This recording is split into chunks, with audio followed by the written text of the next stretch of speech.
Following weeks of graphic testimony and a peek into Scientology's inner world, Danny Masterson's first trial ended with a deadlocked jury. After being retried, he was convicted of 2 counts of rape.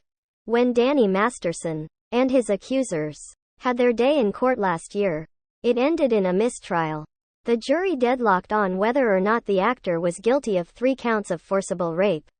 He had pleaded not guilty on all counts. After prosecutors tried him again this past spring, Masterson was found guilty of 2 counts of rape.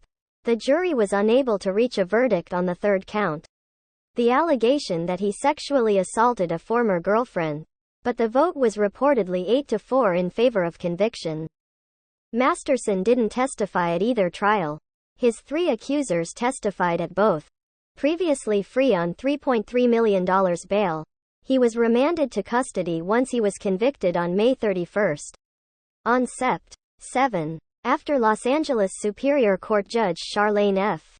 Olmedo rejected the defense's motion for a new trial, Masterson was sentenced to 30 years to life in prison. But through his lawyers, he maintains that he's innocent. The verdicts against Masterson were not supported by the evidence, his attorney Sean Hawley told media outlets in a statement after court, noting that they plan to appeal his conviction. Though we have great respect for the jury in this case and for our system of justice overall, sometimes they get it wrong, she said. And that's what happened here. Masterson did not commit the crimes for which he has been convicted, and we, and the appellate lawyers, the best and the brightest in the country, are confident that these convictions will be overturned. The prosecution, meanwhile, considers its case closed. This has been a long and arduous road for the victims of Mr. Masterson, LA County District Attorney George Gaskin said in a statement obtained by E! News after the actor's sentencing. They not only survived his abuse, they also survived a system that is often not kind to victims. I applaud their courage for coming forward and participating in this process. My hope is that this sentence will somehow bring them peace and that their bravery will be an example to others. Thanking everyone on the trial team. He added, this was a very difficult case, but due to their hard work, experience and commitment, justice was finally served today. One of my top priorities is to ensure that Los Angeles will no longer be a hunting ground for Hollywood elite who feel entitled to prey on women. A civil suit filed against Masterson and the Church of Scientology by 4 women and one of their husbands that was due to go to trial once the criminal proceedings had concluded still looms. The former That 70s show star was charged in 2020 with sexually assaulting 3 women in separate incidents that allegedly occurred between 2001 and 2003 at his Hollywood Hills home. He has remained free on $3.3 million bail. Mr. Masterson is innocent, his attorney told E! News in June 2020 following his arrest. And we're confident that he will be exonerated when all the evidence finally comes to light and witnesses have the opportunity to testify. The actor said that any sexual encounters he had were consensual. For his first trial, opening statements got underway October 18, 2022, following a week of jury selection, a pool of 225 having been whittled down to 12, plus alternates. Following voir dire that included questions to gauge potential jurors' familiarity with Scientology. Masterson, who's been married to wife Bijou Phillips since 2011, remained an active member of the Church of Scientology, while his 3 accusers, who haven't been identified publicly by their full names, say they are now ex-Scientologists but were members when they were allegedly raped. In response to the lawsuit filed in 2019 accusing him of sexual assault and the church of harassing his alleged victims, Masterson said in a statement, "This is beyond ridiculous. I'm not going to fight my ex-girlfriend in the media like she's been baiting me to do for more than 2 years. I will beat her in court. And look forward to it because the public will finally be able to learn the truth and see how I've been railroaded by this woman. And once her lawsuit is thrown out, I intend to sue her and the others who jumped on the bandwagon for the damage they caused me and my family." He and the church alleged that his accusers have parroted talking points from an anti-Scientology blog, and that at least one of them was encouraged to report him to police by prominent ex-Scientologist Leah Remini. A church spokesperson called the lawsuit ludicrous and a sham. After Masterson was charged, Remini tweeted, "Finally, victims are being heard when it comes to Scientology. Praise the Lord. This is just the beginning, Scientology. Your days of getting away with it are going to an end." Quote, the three women whose accusations resulted in criminal charges testified at a preliminary hearing in 2021 that they were initially reluctant to go to police because of church pressure. One accuser said on the stand that she was instructed not to use the R word when she told Scientology officials about the alleged assault. Another testified that a church lawyer came to her home and warned her that she would be expelled from the religion if she reported Masterson to authorities. Church of Scientology spokeswoman Karen Poe denied that there was any policy in place to dissuade members from reporting crimes committed by other members to law enforcement, telling the LA Times, "Church policy explicitly demands Scientologists abide by all laws of the land, including the reporting of crimes. This is blatantly clear in the documents we understand were put before the court." And many others. As jury selection began, defense attorney Philip Cohen acknowledged in court that Scientology may be the elephant in the room, but the religion itself was not on trial. These were the most shocking moments from Danny Masterson's first rape trial. Did Danny Masterson have a history of non-consensual sexual encounters? In his opening statement October 18, Deputy District Attorney Reinhold Mueller detailed an alleged September 2002 encounter between Jen B., as she's being identified in court, and Masterson that preceded the incident she reported to police. Jen said she had planned to meet up one night with her then best friend Bree Schaefer, Masterson's personal assistant at the time, and other friends. But Schaefer didn't end up going out. While they were at a bar, Masterson ordered Jen a Greyhound, her only drink so far that night, she said, and told her she could stay over at his house. Once there, she felt intoxicated, she said, and didn't vocally object to kissing and sex, during which, Jen alleges, Masterson flipped her onto her stomach and penetrated her anally. She injured her back a bit, fighting him off. Mueller said. She did not go to police. The DA explained, because at the time she thought that since she had consented to some sexual activity, what happened wasn't rape. Jen did tell some friends, including Schaefer and Lisa Marie Presley, a fellow Scientologist, what happened with Masterson. Mueller said. News has confirmed that Presley is on the list of witnesses set to testify. What do the rape charges against Danny Masterson accuse him of doing? The assault Jen ultimately reported, Mueller said, occurred in April 2003. Jen B. was at a club with friends one evening, and after previous plans for a ride home and a place to stay overnight went awry. She and others ended up at Masterson's house.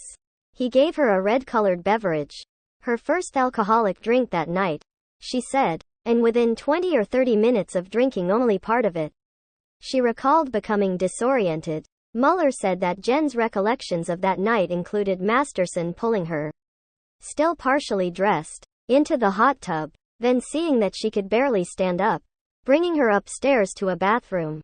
He stuck his finger down her throat, causing her to vomit, and then he pulled her, against her protestations, into the shower, where he rubbed soap on her breasts and she punched him in the chest in anger. Fading in and out of consciousness by then, she recalled waking up on the bed as Masterson was having sex with her. She took the pillow from under her head and shoved it in his face. But he in turn pushed it in her face and she passed out again.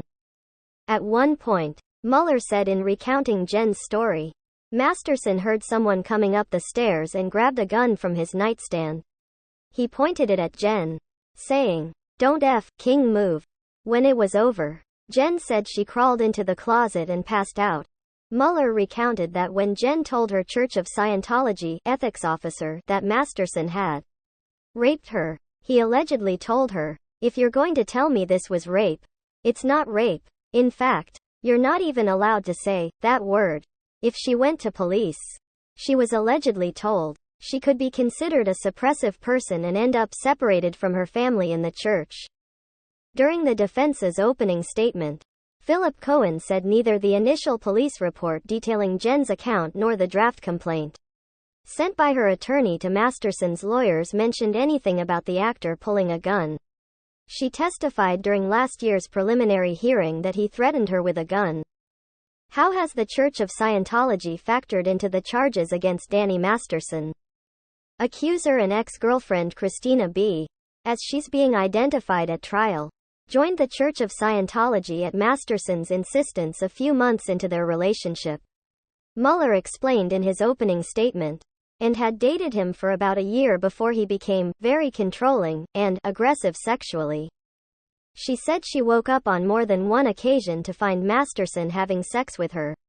During one such instance in November 2001, she started screaming and tried to fight him off, then resorted to grabbing his hair, which was against a rule she said Masterson had about not touching his hair or face during sex. And he hit her in the face. When he climbed off her, she recalled he spit on her and called her white trash. Christina said she ultimately reported Masterson after a 2001 evening out that ended with her not remembering a thing until she woke up the next morning at Masterson's house, in pain and bleeding from what felt to her like tearing in her rectal area. She's alone. She's naked. She's confused, Mueller said. Christina said that when she asked Masterson what happened, he laughed and told her he'd had anal sex with her while she was unconscious. She was really traumatized by this, Mueller said, and reported it to her ethics officer at the Church of Scientology. The officer's husband was also a church chaplain, and he told Christina that she couldn't be raped by her 2D or second dynamic, a term referring to a woman's husband or partner that Mueller promised would come up again later on. Christina accepted that for a long time. Mueller said, she and Masterson broke up in March 2002. The DA continued, but still saw each other occasionally and had consensual sex on 2 occasions. She ultimately reported him to police in 2016 at the encouragement of her husband, who, after hearing his wife recount her experience, told her that what happened was rape. A representative for Masterson told E! News in 2017. When the Los Angeles Police Department confirmed they were investigating sexual assault allegations, including a rape accusation by an unnamed ex-girlfriend against him, that the Church of Scientology had said that the only demand the accuser made of the church was to seek their help to intervene so the breakup would not be permanent. The third accuser, aka Jane Doe No. 2 and identified at trial as N. Trout, said that she was invited back to Masterson's house after a night out with friends in Hollywood. They were having drinks, Mueller said in relaying her account of events. And N. said Masterson persuaded her to get into the hot tub. She agreed, but told him she wasn't going to have sex with him. She was feeling fuzzy, her account continued, and Masterson brought her upstairs into the shower, where he started kissing her and first initiated penetration. She was startled and said no. Then they were back on the bed and, though she told him no multiple times, she said he kept going until she felt like a limp rag doll. N. also said she vomited in her mouth while it was happening. What did Danny Masterson's attorney say in his opening statement? Defense attorney Cohen said in his opening statement that he, in turn, would explain why these women aren't credible and that, despite being instructed by law enforcement not to speak or otherwise consult with each other about their cases, they all ended up talking to one another. Court broke for lunch, after which Cohen resumed his opener. This case, as you're going to hear, is about 3 women who are going to tell you about 3 nights about 17, 18, 20 years ago, he said. This case is about what you believe regarding those 3 nights. Period.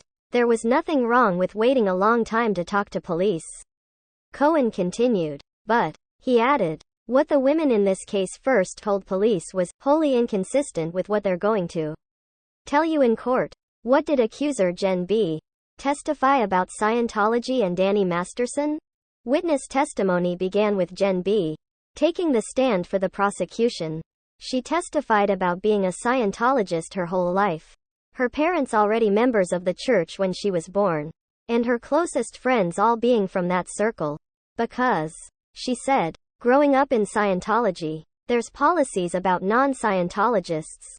She met Masterson when she was about 24 and her fiancé was playing on an amateur softball team with the actor. The now 48-year-old recalled.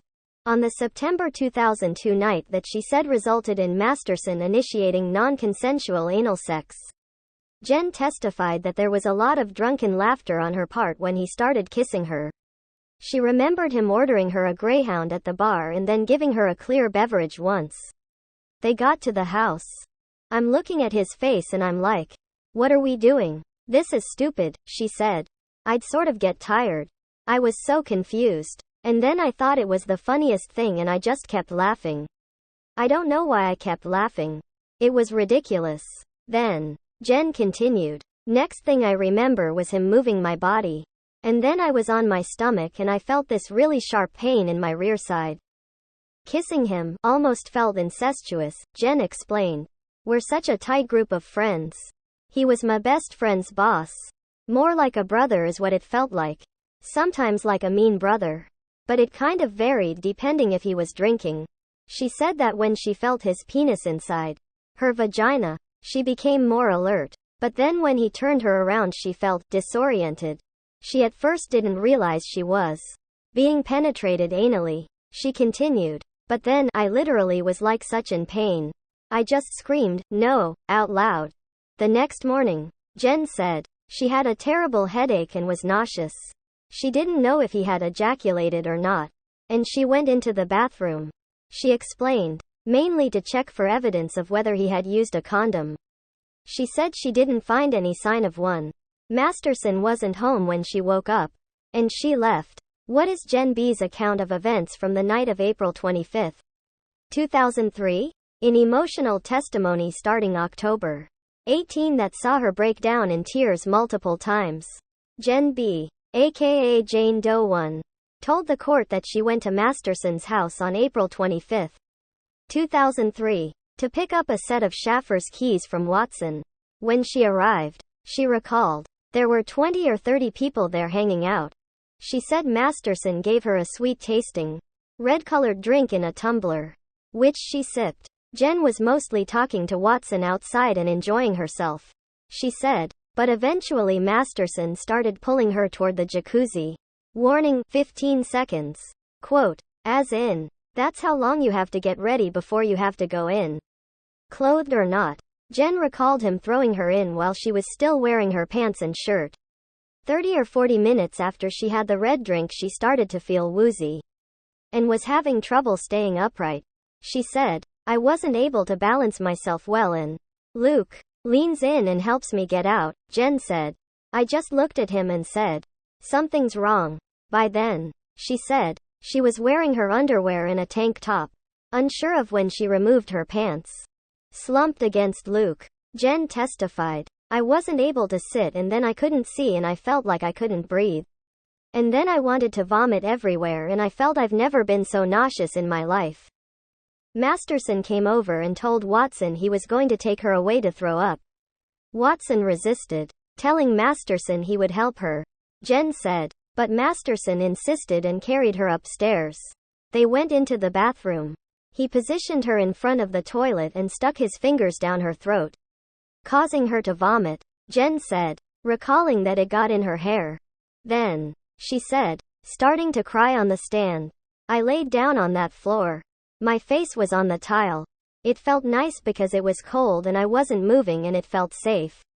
I just wanted to stay there. She didn't know how much time passed. She said, before she heard Masterson say that all the vomit was f***ing disgusting, and he dragged her into the shower. I remember him pulling me up by my underarms, Jen continued. Handing me soap. Grab the f***ing soap, he told her. Per her recollection. But she couldn't. He grabbed my hair, she continued, and pulled me up because I kept trying to sit back down. I don't remember soaping myself. She mainly remembered being slumped on the floor of the shower. Then the water turning off. After which, she said, I guess I went unconscious or something. I don't remember. Jen said she's not sure how she made it out of the bathroom. But then Masterson kind of picked me up and pushed me onto the bed. Once again, she continued, I was asleep or passed out or unconscious. She admitted that her memory of the sequence of events was hazy. But, she continued, to the best of my knowledge, when I first woke up on that bed he was on top of me and his penis was inside of me. And that's when I came to. Immediately my first realization was that. That's what I awoke to. She tried to put a pillow between them. She recalled. But he grabbed it and held it over her face, causing her to lose consciousness again. When she came to, she said, she grabbed at his throat. Then he put his hand around her throat. Jen said, and squeezed really hard. Mueller asked what she thought at that moment. That I was going to die, she replied. He's going to kill me. Jen B. says Danny Masterson pulled a gun on her. Someone knocked on the bedroom door. And Jen recalled Masterson reaching for the nightstand and pulling out a gun. He never aimed it directly at her, she said, but while he was holding it, he told me to shut the F.K. up. She passed out again and when she woke up, Jen said, she was alone, thinking she was leaving the room. She recalled, she accidentally ended up in the closet, where she curled up behind a rack of shirts and blacked out. Masterson was in the bedroom when she ventured out of the closet at what looked like an early dawn hour, she said, and he pulled her to the bed and told her, go the F.K. to sleep. Jen testified that she woke up much later in the day, went downstairs and only saw Watson, who told her she had to go straight to the office of the Scientology Celebrity Center president. His mom, Susan Watson. Instead, Jen said, she went straight to her parents' house. Why did the defense ask for a mistrial? Asked and denied, but Masterson's attorney reiterated in moving for a mistrial just hours into witness testimony that Mueller had violated the judge's prior ruling in which she allowed mentions of Scientology as they pertained to the accusers being reluctant to go to police or otherwise report alleged crimes committed by fellow church members. During an October 3 pre-trial hearing, the defense sought to bar any mention of Scientology during the proceedings. Cohen telling the judge it was disingenuous to say the government is not placing Scientology on trial. Mueller countered that he should have free rein to bring it up. It's about their entire life being wrapped up in this church, the prosecutor said. If members don't follow certain policies, they lose that entire life. Los Angeles Superior Court Judge Charlene Almedo reminded Mueller October 19. If you're bringing in Scientology evidence, do it in a manner that makes sense to the testimony. This is a rape case. Go to the incidents. But, she noted, the court wouldn't be limiting testimony about ways in which the church might have disdain for the criminal justice system, a topic the women previously testified about at pre-trial. What happened after Jen B's first sexual encounter with Danny Masterson? Jen B. resumed her testimony October 19. She recalled, after what she has concluded in hindsight was not a consensual sexual encounter with Masterson in September 2002, telling friends in their social circle, including Lisa Marie Presley, Paige Dorian and the actor's assistant Bree Schaefer and good friend Luke Watson, about what happened and feeling blamed for upsetting the dynamic of the group. Some church members drew up knowledge reports about her, Jen said, explaining, my understanding was that we, in our group, would write reports when we had relevant info about something that was not ideal in our group. Counselors would then call us in, perhaps have us address why, talking about it and taking steps to fix what we did wrong or stop us from doing it again. Jen's church ethics officer, Julian Swartz, summoned her to work on self-induced issues, which she then spent several weeks doing. She recalled. Jen recalled feeling responsible for what happened at the time. And she still feels that way now. To an extent. Because I put myself in that situation. I drank. I didn't have a safe plan. Bree wasn't there. I didn't stop it. You know. I went through all of this. What could have happened? When did Jen B first report her alleged rape to police? Jen testified that she went to the LAPD's Hollywood station to file a report in June 2004. A year after the alleged attack. explaining that she was reluctant to go to police because I was a Scientologist and Mr. Masterson is a Scientologist, and you cannot report another Scientologist in good standing to the authorities. A church spokeswoman has denied any policy preventing its members from reporting crimes, including ones potentially committed by fellow members. My understanding was I would immediately be guilty of a high crime, Jen continued. A high crime comes with a penalty of expulsion from Scientology. You cannot speak or have contact or anything at all with a person who has been expelled or declared a suppressive person. That would have major ramifications. Asked what sort of ramifications, she said, my life would be over. My parents, both Scientologists, would have to disconnect with me.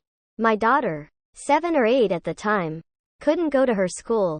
My parents wouldn't talk to me. I wouldn't have anywhere to work or live. I wouldn't have anywhere to go.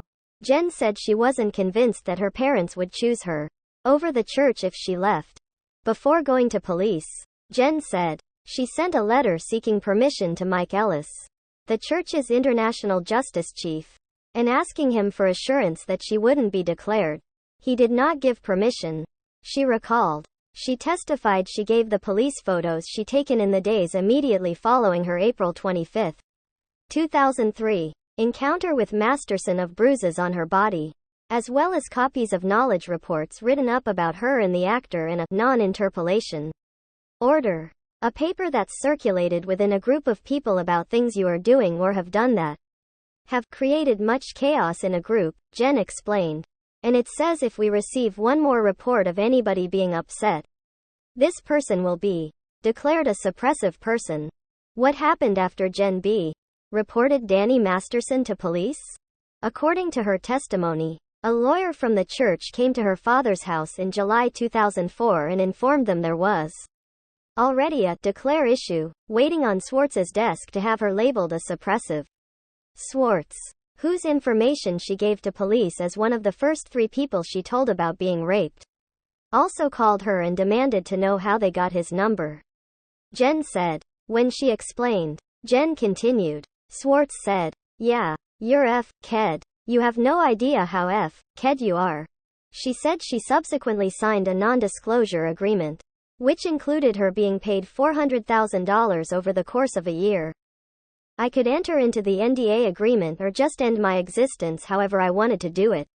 Go get a declare order or whatever, Jen said.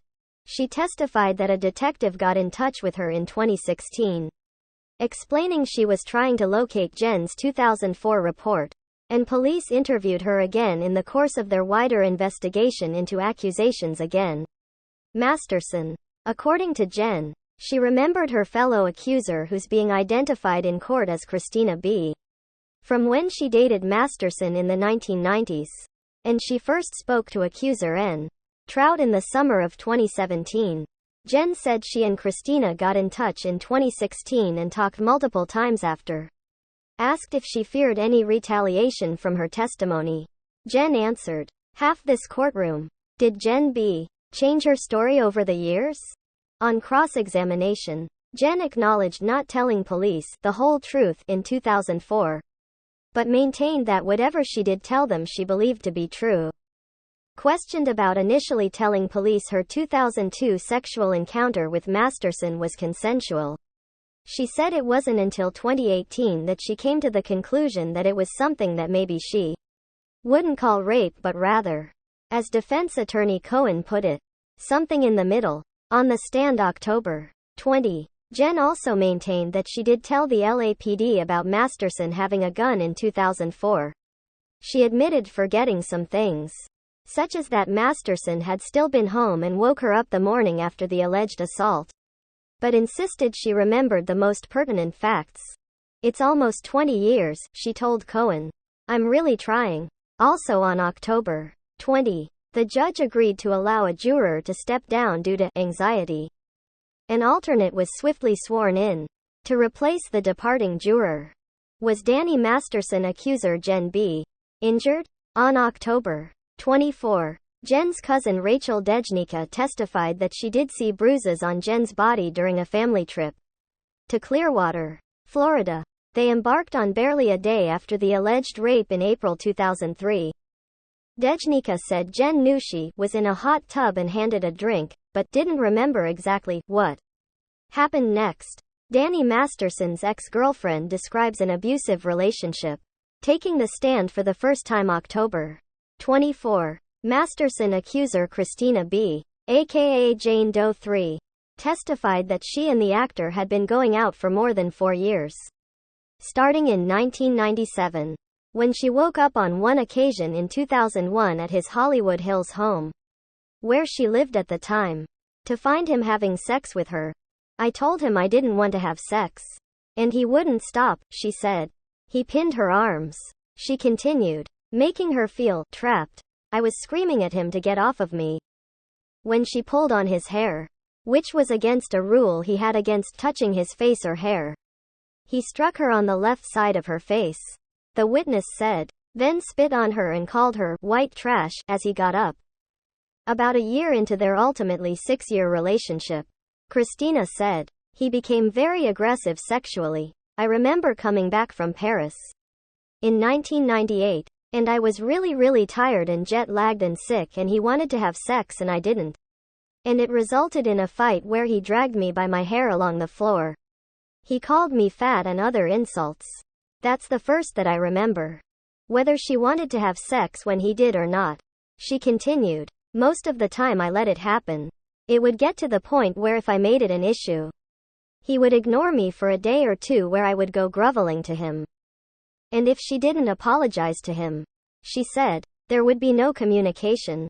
What role did Scientology play in Danny Masterson accuser Christina B.'s life?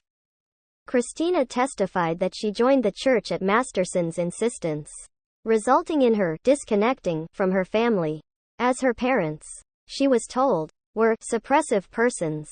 On October 25, her second day on the stand, Christina recalled telling a church ethics officer in late 2003 that she had been raped by her then former boyfriend, and the exec's response was to tell her not to use that word. She explained to me that you can't rape someone you are in a relationship with, the witness said. Moreover, she said the officer told her, I had done something to cause it. We're all responsible for the condition we're in. At the time, she never considered going to police first. She said, Danny Masterson's ex testifies about alleged rape.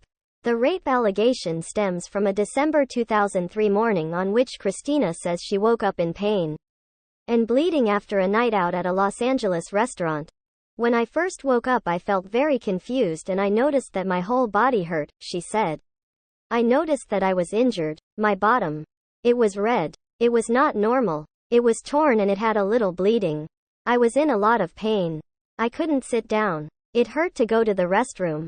When she asked Masterson what happened, she said, he laughed at me and said he had sex with me there, indicating her rear end. I asked him if I was unconscious the whole time and he said yes. It broke my heart because I really trusted him. Their relationship was for all intents and purposes over by the end of 2001. Christina said, but she did see him a couple times in 2002. And while she started crying on the first occasion and he stopped, she recalled. They had an intimate encounter the next time. Christina testified that she first told her husband about being assaulted by Masterson in 2011 and reached out to a sexual assault hotline, as well as Austin police. In 2016, Danny Masterson's attorney offers the possibility that the actor was a really bad lover. Retracing accuser Christina B.'s testimony about her unpleasant experiences with Masterson over the course of their relationship, Cohen inquired during cross-examination on October 27 if their sex life was never intimate. I would say it was not loving. It was very rough and forceful, she replied, and didn't understand that a woman needs to be prepared and not just jump on someone and do it their way. Cohen suggested that perhaps Masterson was just a really bad lover, as opposed to a cruel person. At the time I didn't have much to compare it to what a healthy relationship would be like, the witness replied. Third Danny Masterson accuser testifies. Describes feeling like a rag doll during alleged 2003 rape. After court was dark for 2 days, The trial resumed November 2 with Jane Doe 2 taking the stand. She testified that she was invited to Masterson's house one night in late 2003, where she drank a glass of wine and he demanded that she strip and get in the jacuzzi. She felt heavy, she recalled. And then the actor started kissing her. I didn't want any of what was happening, she testified. I did start saying to him, "We cannot have sex. Danny, we cannot have sex." She said that Masterson brought her up to the bathroom to take a shower. And that's where he first initiated sex. Then he took her into the bedroom and, despite her protestations, he flipped her onto her stomach and started pounding me from behind. She almost threw up on the bed, she continued, and she felt like a rag doll, not totally in charge of my faculties. Afterward, too worried about Masterson's status in the Church of Scientology, Jane Doe 2 said, she tried to talk herself out of thinking of what had just happened to her as a rape. She called the actor a week later and asked why he hadn't called. That she liked him and she thought he liked her. He told her he'd been busy. She said, and they only talked a couple more times after that. He was like a predator, she said of Masterson. And as an adult woman, you have plenty of time to see these distinctions between someone having affinity for you and someone targeting you as a piece of meat. What do Leah Remini's tweets have to do with Danny Masterson's rape trial? With the jury out of the courtroom, defense attorney Karen Goldstein raised concerns regarding ex-Scientologist and known church critic Leah Remini's tweets about Masterson to Judge Olmedo, suggesting that Remini's running commentary could be preventing her client from getting a fair trial. As of November 1, yesterday, Leah Remini has tweeted 36 points about this trial, Goldstein said. According to the Pool report from journalist Tony Ortega, she has commented on defense strategy. She has commented on Scientology. She was, at one point, a victim advocate in this case. She was at Jane Doe 1's interview in 2017. She has met with LAPD Detective Vargas multiple times. The tweets emphasize the points made several times.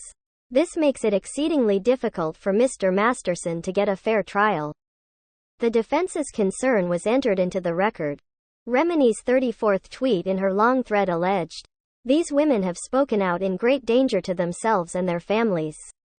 And she concluded, in her 36th, it's not just about a Hollywood celebrity. It's about what a multi-billion-dollar cult does to cover up horrifying sex crimes.